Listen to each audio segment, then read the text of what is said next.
Umakyat sa 151 ang patay sa malagim na sunog sa residential complex sa Hong Kong. At kabilang sa nasawi ang isang Pilipino na ayon sa kanyang pamilya ay may plano pa sana umuwi ngayong Disyembre para makapiling ang kanyang 10 taong gulang na anak. Ating saksihan.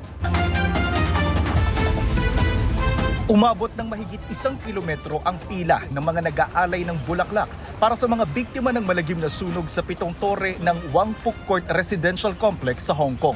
Kanya-kanyang dala ng mga bulaklak, stuffed toy at maging pet food ang mga nakiramay. Marami ang umaasang magkakaroon ng hustisya para sa 151 nasawi sa trahedya.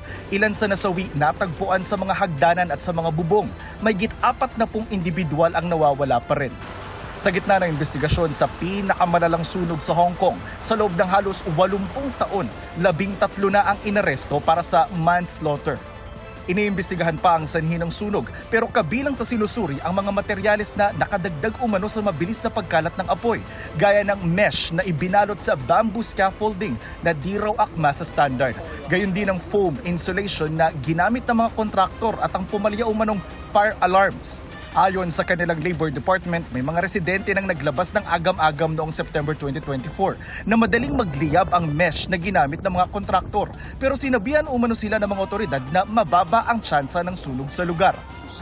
Sa gitna ng trahedya, umusbong din ang kabayanihan. Hinahangaan ngayon ang pagsagip ng OFW na si Rodora Alcaraz sa 3 buwang gulang na anak ng kanyang employer. Ginagamot pa rin si Rodora sa ospital. It's so like her to put her life on the line for someone else. Kasi talagang very caring talaga siya. When you're in that time din, yung desperation mo, syempre gusto mong mabuhay, you're in survival mode. Pero the fact na hindi niya binitawan yung, like, hawak niya yung bata, hindi niya naman anak yun.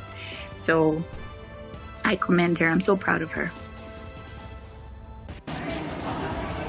Ayon sa Konsulado ng Pilipinas sa Hong Kong, 89 na Pilipino ang nakaligtas sa insidente. Bukod sa relief goods, magbibigay ang konsulado ng counseling at tutulungan ng mga OFW na nasunugan ng papeles. Magbibigay rin ng cash na ayuda ang DMW at ang OWA. Ayon pa sa konsulado, 2 Pilipino ang bineberipika kung ano ang lagay. Isa ang nasawi, ang 40 taong gulang na si Mary Ann Esteban na tubong Jones Isabela. Natunton ng GMA Integrated News ang kanyang pamilya sa Jones. 10 taon daw nagtrabaho sa Lebanon si Mary Ann bago lumipat ng Hong Kong kung saan mag-4 na taon naman siyang nag-OFW. Uuwi sana sa December 16 si Mary Ann para makasama ang pamilya sa Jones at kunin ang kanyang 10 taong gulang na anak na nasa Rizal. Sobrang sakit sila. Sobrang lungkot. Kaya imbes na masaya kami, ay naragsak kami at Pasko.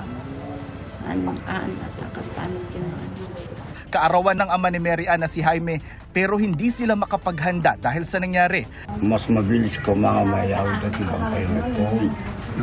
Pag makita mimit ka rin, ay baka umabot ito, 3 weeks ilang ko na. Nagpabot na ng tulong ang OWA at DMW sa anak ni Mary Ann sa Cainta. Pagtitiyak ng 2 ahensya, maiuuwi agad sa Pilipinas ang labi ng OFW. Makatatanggap din ang kanyang anak ng tulong pang edukasyon hanggang sa kolehiyo. Ayon sa OWA, hinikayat din ang bata na magtapos ng pag-aaral, gaya ng gusto ng kanyang ina. Nang tanungin kung anong gusto niyang maging sa kanyang paglaki, ang sagot ng bata, bumbero, para wala nang mamatay sa sunog. Para sa GMA Integrated News, ako po si Jonathan Andal, ang inyong saksi. Mga kapuso, maging una sa saksi.